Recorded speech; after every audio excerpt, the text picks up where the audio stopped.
आखिरी में हमारे सामाजिक भारत न्यूज में क्या कहेंगे कि किस तरह से लोग कल का वोट करने वाले हैं?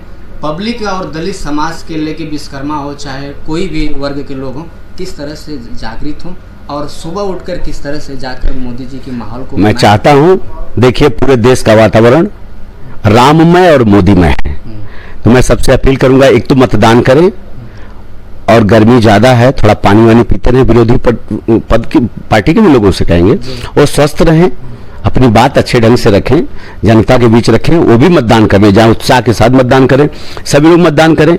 बाकी रही बात आजमगढ़ की, तो आजमगढ़ के लोगों से हम कहना चाहेंगे कि यहाँ पे लोग कह रहे हैं कि नेताजी का भावनात्मक लगाव था, नेताजी का ये है वो है, हमारा पार्टी का भावनात्मक लगाव है। क्या भावनात्मक लगाव? आप खाली चुनाव लड़ने के लिए आते हो? आजमगढ़ के लोगों को मूर्ख बना रहे हो आप।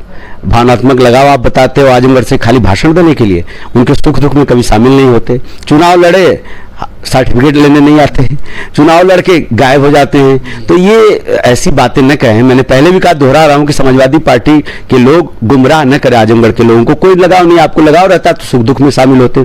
दूसरी बात यह है कि जो नेताजी की इच्छा थी, मुलायम सिंह यादव जी ने खुलेआम संसद में कहा है कि मोदी जी फिर से प्रधानमंत्री बने। ये नेताजी की इच्छा है, नेताजी की इच्छा को पूरा करें।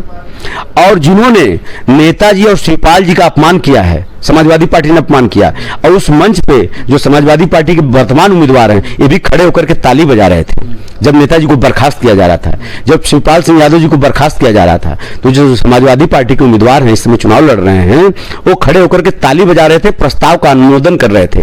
तो ऐ मुलायम सिंह को मानने वाले लोगों, ऐ शिवपाल सिंह यादव के चाहने वाले लोगों, आजमगढ़ के लोगों, मैं आपसे आग्रह कर रहा हूं कि नेताजी के आत्मा को शांति तभी मिलेगी जो उनकी इच्छा थी कि प्रधानमंत्री मोदी फिर से प्रधानमंत्री बने।